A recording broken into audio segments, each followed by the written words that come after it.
Assalamualaikum warahmatullahi wabarakatuh. Alhamdulillah, alhamdulillahi rabbil alamin. Assalatu wassalamu ala asrafil anbiya'i wal mursalin wa ala alihi wa sahbihi rasulillahi ajma'in.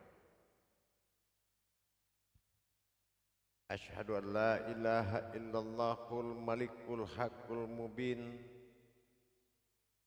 wa ashhadu anna muhammadan abduhu wa rasuluhu wassadiqul wa'adal amin. Allahumma salli wa sallim wa barik wa karim ahzanul nabil karim ihdinil lazi min jalalika wa innal lazi min jamalika wa innahu min kitabika wa tahirin wal mujahidina amma ba'du ibadullah wa ittaqullah. Bersyukur kita kepada Allah dengan mengucapkan alhamdulillahi rabbil alamin atas segala limpahan karunia rahmah dan hidayahnya, serta dengan izin dan ridhonya kita dapat menjalankan amanahnya, beramal dan beribadah zahir batin dunia dan akhirat. Bersalam kita tak akan terlupakan, marilah kita sama-sama menyampaikan salam puji dan selawat kita kepada junjungan kita Nabi Allah Nabiul Akhirul Zaman Rasulullah Muhammad sallallahu alaihi wasallam. Atasnya kalimahnya kita kalamkan dengan membacakan Allahumma sholli ala Sayyidina Muhammad wa ala alihi Sayyidina Muhammad. Alhamdulillah, bertemu lagi dengan saya Guru Mursyid Syekh Nur Muhammad Buya Irwan Maulana Al-Khalidi, Pasaman, Sumatera Barat. Dalam rangka meningkatkan iman dan takwa kita kepada Allah Subhanahu wa taala, perlulah kita berbagi ilmu dan wawasan, memperdalam makna dan hakikat dalam setiap perintah Allah Subhanahu wa taala terhadap hambanya. Sesungguhnya ibadah dan amal yang dilakukan tanpa ilmu, maka amal dan ibadah itu akan dikembalikan oleh Allah dan tidak diterima. Faqulu mimmi khairi ilmin ya'malu wa'amal lahu mardudatul la tuhabalu. La tuhabalu, tidak diterima.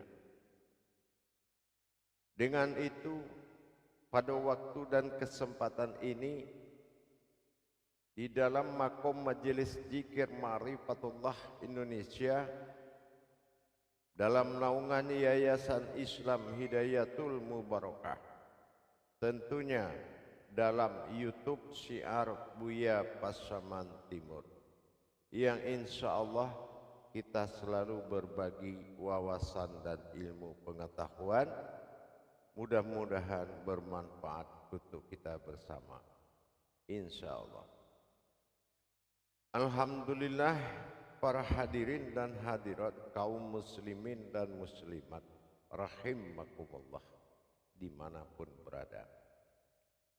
Insya Allah dalam waktu dan kesempatan ini saya akan memberikan pandangan kepada kita sesama, yaitu mengenai pentingnya sebuah rahasia di dalam menunaikan perintah Allah.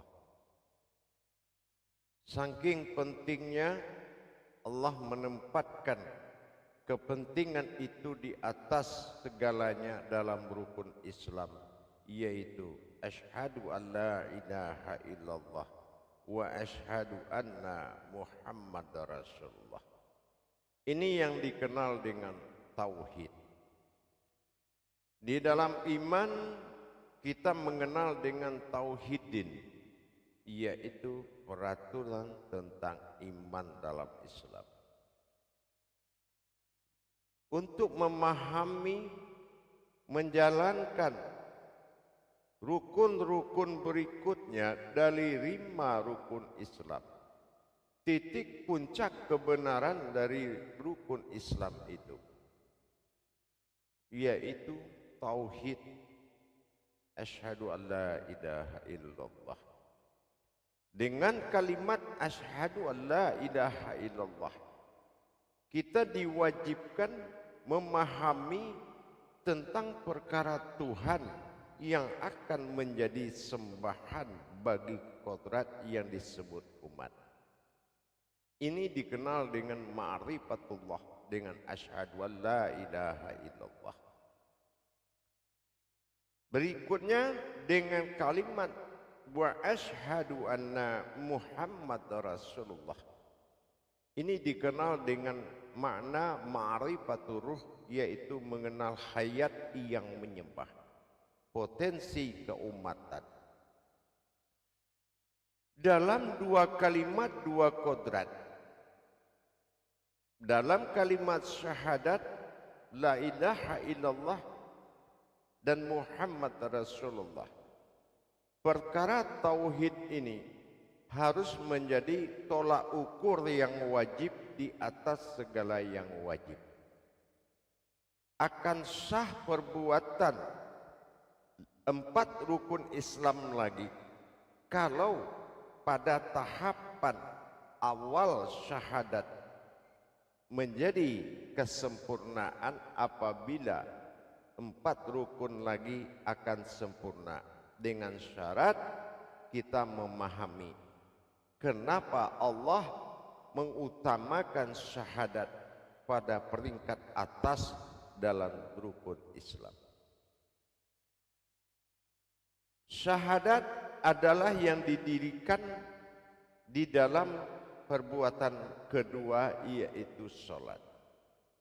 Artinya memperjelas kedudukan awal sebelum sholat itu datang pada rukun kedua. Artinya sebelum sholat ini dijadikan dalam perjalanan iman, maka terlebih dahulu ibadah yang pertama turun adalah yaitu dengan beribadah kepada Allah. Apa yang dikatakan beribadah kepada Allah? Tentunya dengan kita melakukan perbuatan tajali kehidupan, mana yang dikatakan bersifat wujud Allah dan mengakui ada, dan bersifat wujud seorang umat, yaitu yang diadakan. Kalau persoalan Tuhan tidak memahami lebih autentik dan jelas, dan perkara umat tidak nyata dalam perbuatan tauhid, siapa yang bernama Allah dan siapa wujud yang bernama Muhammad Rasulullah? Ingat, perkara tumbuhnya syahadat tauhidin ini berawal dari syahadatullah al-malikul hakul mubin asyhadikul wa'adal amin. Maknanya seseorang harus bisa menyatakan hukum baitullah. Apa hukum baitullah? Telah ternyata berhubungan adanya Tuhan dan adanya umat dalam diri yang sama. Mencari keberadaan umat dan keberadaan Tuhan adalah makom yang ada pada diri yang satu. Perbuatan ini hanya bisa dilakukan oleh satu orang terhadap diri wujudnya yang bersifat wujud Allah pada dirinya, dan mewujud Allah pada mewujud dirinya sendiri. Kejelasan syahadat ini menentukan kebenaran perbuatan ibadah berikutnya. Yang wajib pertama sekali bagi orang yang ingin beribadah kepada Allah, yaitu awalul wajibin alal insani huwa ma'rifatul illahi bi istighani. Wajib pertama sekali bagi umat adalah mengenal dengan seyakin-yakinnya siapa dirinya dan siapa Tuhannya. Kalau ini belum terjadi, bagaimana bisa seorang menjalankan tauhid tanpa awalnya dirinya bertauhid kepada Allah? Mengenal tauhid ini sangat wajib, karena apa yang akan dijalankan dalam ibadah kalau pelaku ibadah itu belum nyata pada dirinya. Bisakah kita sholat menghadap Allah tanpa mengenal Allah? Bisakah kita berbuat dengan diri tanpa kita mengenal diri? Ini yang dikatakan man arafa nafsahu wa qad araha rabbahu. Di sini Allah menekankan dalam qudsinya, barang siapa yang mengenal diriku, niscaya dia akan mengenal Tuhannya. Bukan diri kita, tapi dirinya. Nafsahu, ada kata hu yang membenarkan bukan kita. Tapi apabila sebaliknya yang terjadi pada diri kita, man arafa rabbaha faqad khailan nafsah. Tapi sebaliknya, barang siapa yang tidak mengenal Tuhannya, maka jadilah dia diri yang bodoh. Apa bodohnya? Orang ruku dia ruku, orang berdiri dia berdiri, orang sujud dia sujud, orang duduk dia duduk, orang pulang dia pulang. Itu diri yang bodoh. Kenapa? Karena dia gagal menyelesaikan perkara dirinya dalam perkara iman. Asyhadu an la ilaha illallah. Dia mengaku tidak ada Tuhan selain Allah, sementara Allah adalah asma, yaitu sebuah nama. Pemilik nama saja dia tidak tahu yang berderajat Tuhan, apalagi Muhammad Rasulullah, dirinya yang mendatangkan sebagai umat. Makanya 3 perkara solat ini yang seperti mana kita pernah dengar dari Rasulullah. Orang yang tidak bertauhid kepada Allah, maka solatnya adalah ibadihi marhala fil jazadin. Orang yang tidak bertauhid itu ibadahnya hanya menggerakkan jasad belaka, menggerakkan jasad tanpa tahu siapa yang menggerakkan dan siapa yang bergerak, atau rukun dan rakaat. Yang kedua, orang yang menyadari akan tauhid dan berusaha untuk mengenal Allah, maka solat baginya salatul mikhrabi wal mu'minina. Solat orang yang berilmu itu adalah orang yang bisa bermikhraj atau pindah. Apa yang dimaksud pindah? Di saat tubuhnya menghadap kepada barat maghrib, di situ dirinya menghadap Allah, bukan dia menghadap maghrib matahari terbenam. Kenapa harus matahari yang diikuti? Kalau kita tidak tahu, kita mengikuti matahari yang sudah mati, apalagi ada Tuhan di tempat yang mati, hal yang mustahil. Allah bersifat hidup dan mati.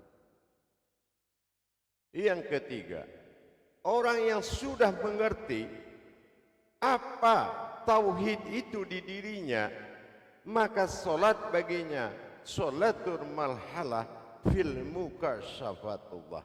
Artinya solat bagi orang yang sudah bertauhid adalah pertemuan dengan Allah. Artinya apa? nyata baginya menyaksikan perjalanan kodrat Allah menuju asal wujud mula jadi. Di situ dia qabla mutu anta mutu, berlakulah bagi dia melipat tangan itu mati, bukan pura-pura mati. Inilah pentingnya tauhid. Tauhid ini adalah perjalanan iman kita, perjalanan yang sangat menentukan. Contohkan, kita melaksanakan kepastian sholat itu pada awal takbir. Allahu Akbar, harus nyata mana umat, mana Tuhan dalam suatu kodrat. Ini yang dikatakan ihram. Dari mana dasar ihram? Sahadat menyatukan, sahadah langsung, ahad menjadi satu. Apa yang satu? Tiada yang ada melainkan Allah semata yang berbuat kepada dirinya. Artinya sholatnya sudah memiliki iman. Dia sudah tahu apa yang dia angkat dengan tangannya dan siapa yang dia panggil. Dilipat tangannya siapa yang mati dan siapa yang menyatakan inna sholati wa nusuki wa mahyaya wa mamati lillahi rabbil alamin. Nah, siapa setelah nyata itu baginya baru dia melaksanakan tugas sunnah, yaitu berakaat dan berayat. Itu sunnah yang wajib, bukan berdiri rukuk dan sujud. Karena itu bisa diampuni oleh sunnah dengan perbuatan hakikat. Tetapi yang wajib itu adalah memastikan ada ma'buduni innal ma'bud wa ma'budun. Siapa yang berdiri, siapa yang menyembah, dan siapa yang disembah. Ini harus nyata.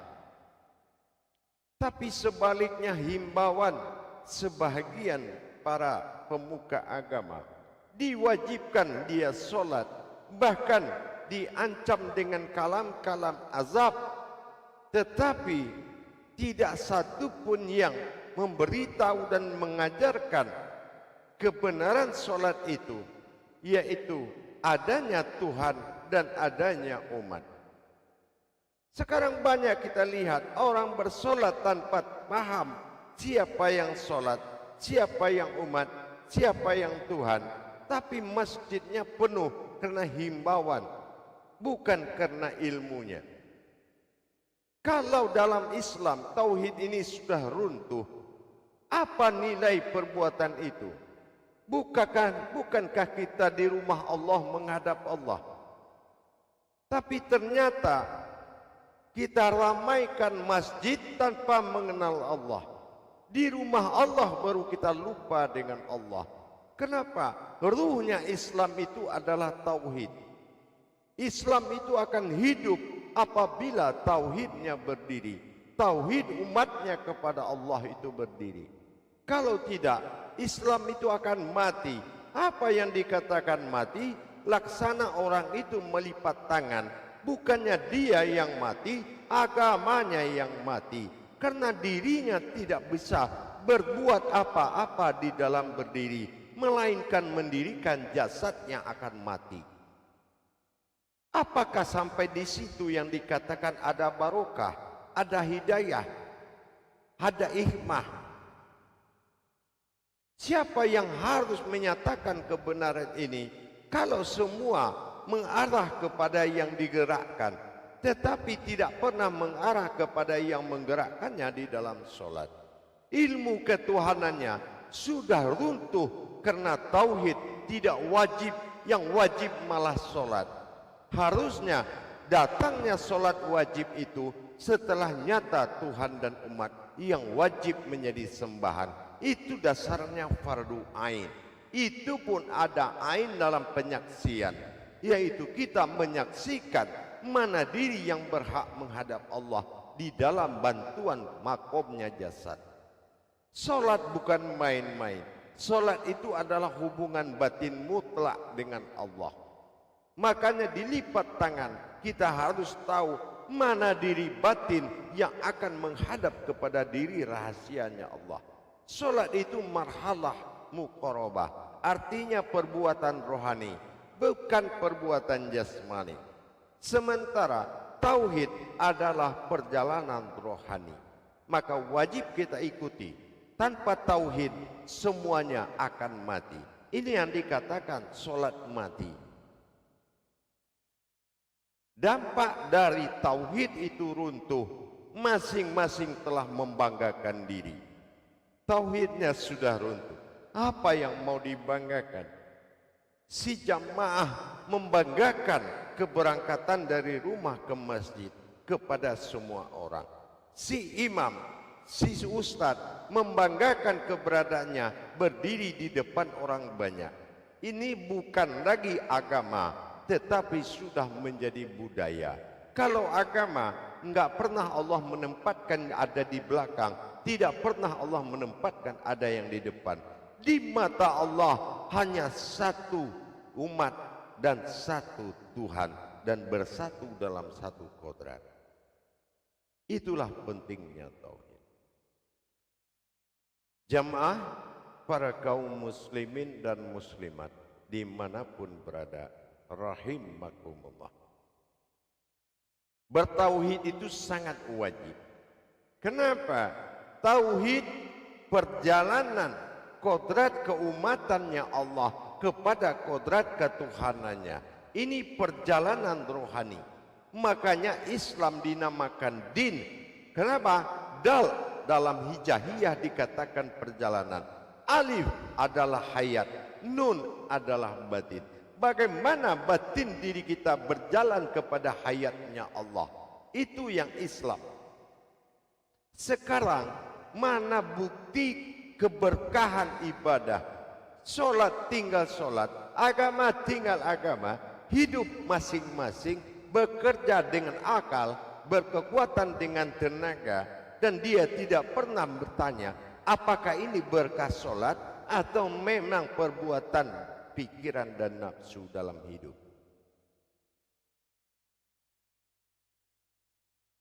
Jamaah para hadirin yang dirahmati Allah rahimakumullah. Insyaallah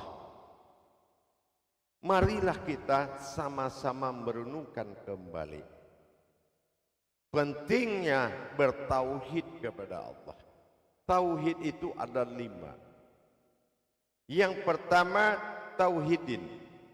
Tauhidin ini orang yang berhubungan dengan Allah dengan mentaati peraturan. Itu baru tingkat pertama. Solatnya 5 waktu, jam sekian, dan sesudah solat ini robitahnya. Yang kedua tauhid zuhudiyah. Setelah dia taat kepada peraturan, maka dia akan mendapatkan tauhid zuhudiyah. Apa yang dikatakan tauhid zuhudiyah?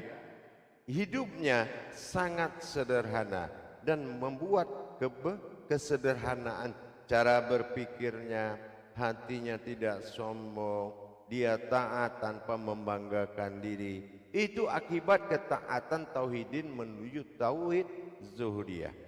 Mulai dia memperlihatkan sikap perubahannya. Kalau ini urutan tauhid. Yang ketiga, dengan dia rajin, dia taat, dia mulai berpikir, sebetulnya saya ini berdiri ruku sujud pulang atau beribadah. Timbul ketukan Allah ke hatinya. Maka naiklah ke tingkat tauhid ilahiyah. Disitulah dia belajar mendalami tentang ketuhanan pada diri.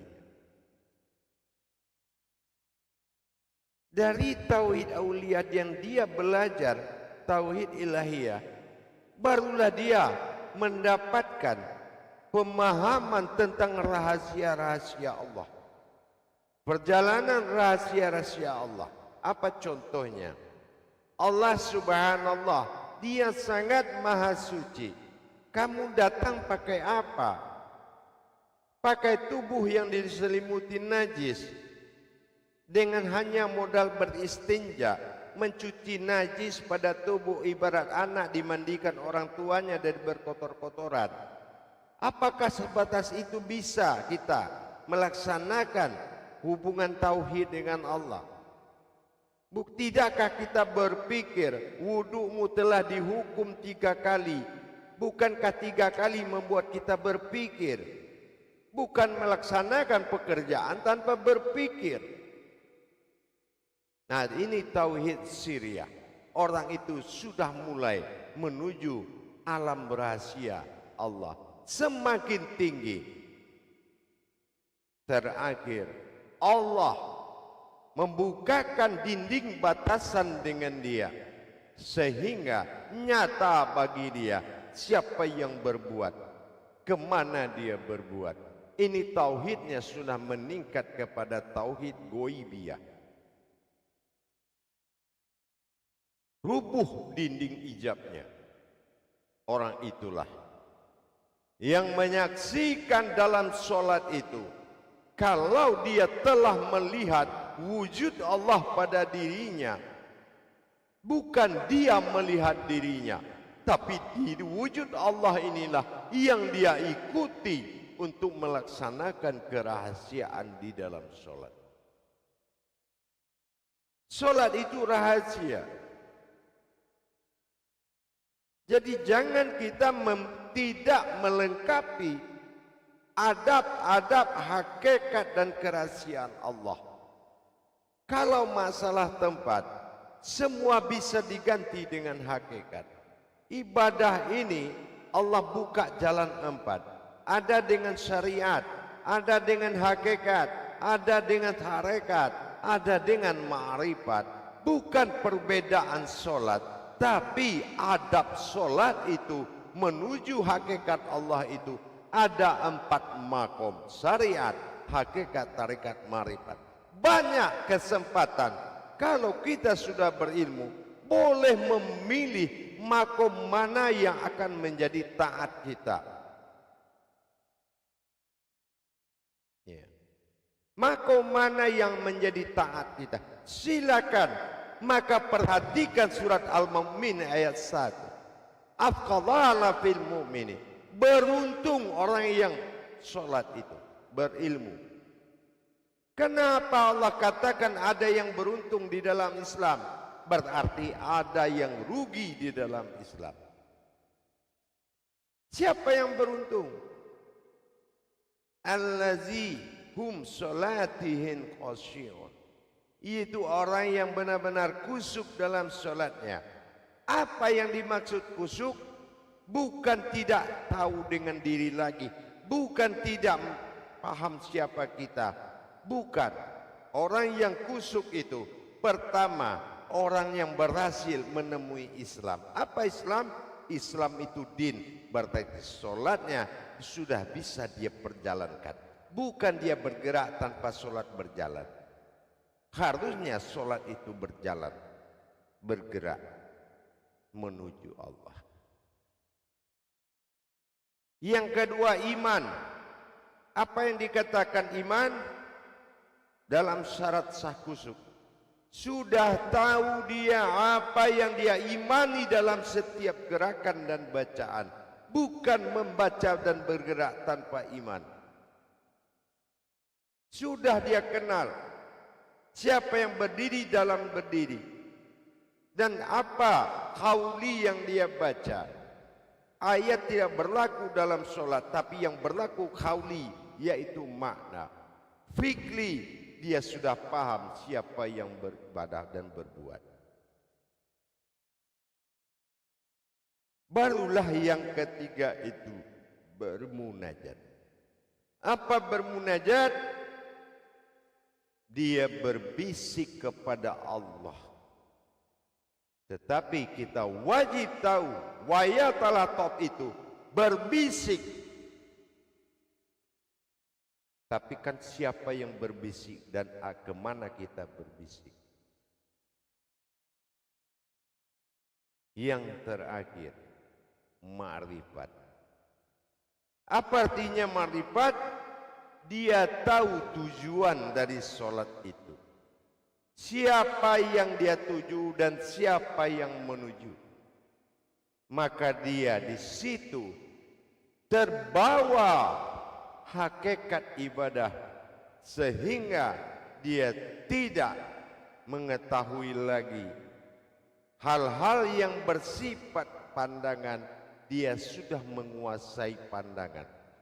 Pandangannya sudah penuh sehingga tidak ada lagi setan, iblis dan godaan-godaan lain masuk ke dalam pandangannya, karena dia sudah berisi kepada tauhid. Pandangannya sudah penuh, maka wajib dia saksikan. Fardu wajib ain menyaksikan. Berarti dia sudah kusuk menyaksikan perbuatan yang ada di dalam gerak dan bacaan. Kalau kita tidak paham ke situ, maka ada belenggu. Semua perbuatan Islam menjadi dirimu terbelenggu. Apa terbelenggunya? Kamu akan takut lupa rakaat, kamu akan takut lupa ayat. Nyatanya ingat ayat, ingat rakaat, tapi lupa Tuhanmu. Ini taat yang membuat kamu lupa dengan Tuhan, karena kamu tidak memenuhi syarat sah sholat, yaitu bertauhid kepada Allah. Terlebih dahulu tauhidkan dirimu kepada Allah. Tidak ada yang bisa mendatangiku, kata Allah, kecuali pertolongan diriku sendiri. Inilah pentingnya tauhid. Insya Allah pada hadirin dan jamaah kaum muslimin dan muslimat dimanapun berada, jangan diganti kedudukan yang hak, dan jangan bernafsu dalam himbauan Allah. Telitilah dan berilmulah sebelum masa balasan itu datang. Kamu berbuat baik, di mata Allah kebaikan itu tidak ada artinya. Yang ada artinya adalah kebenaran perbuatanmu, bukan kebaikan dan kerajinan. Insya Allah cepat dirikan tauhid, jangan gugurkan tauhid dirimu. Mudah-mudahan hajatmu, niatmu, ibadahmu akan sampai ke arasnya Allah. Insya Allah mudah-mudahan bisa bermanfaat.